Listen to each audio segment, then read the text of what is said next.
પાલનપુર વડગામ તાલુકાના મોરિયા ખાતે 60 નદી શેરા નાઈ સમાજનો 5મો સમૂહ લગ્નોત્સવ યોજાયો। નાઈ સમાજના 3 દોતોર ધાંધાર અને ગઢવાડા સમાજનો સંયુક્ત સમૂહ વિવાહ યોજાયો। સમૂહ લગ્નમાં કુલ 14 નવદંપતીએ પ્રભુતામાં પગલાં પાડ્યા। નવદંપતીઓને આશીર્વાદ આપવા પાટણ સાંસદ ભરતસિંહ ડાભી અને ખેરાલુ ધારાસભ્ય સરદારભાઈ ચૌધરી રાવ ઉપસ્થિત। સમૂહ લગ્ન કમિટીના પ્રમુખ બાબુભાઈ નાઈ તેમજ ઉપપ્રમુખ ભૂપેન્દ્રભાઈ નાઈ, મંત્રી દિનેશભાઈ નાઈ પણ ઉપસ્થિત રહી નવદંપતીને આશીર્વાદ આપ્યા।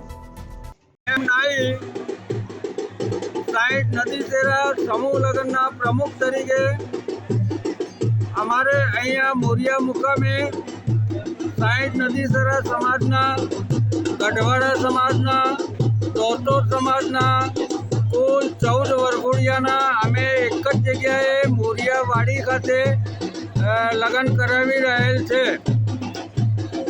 આ સમૂહ લગ્ન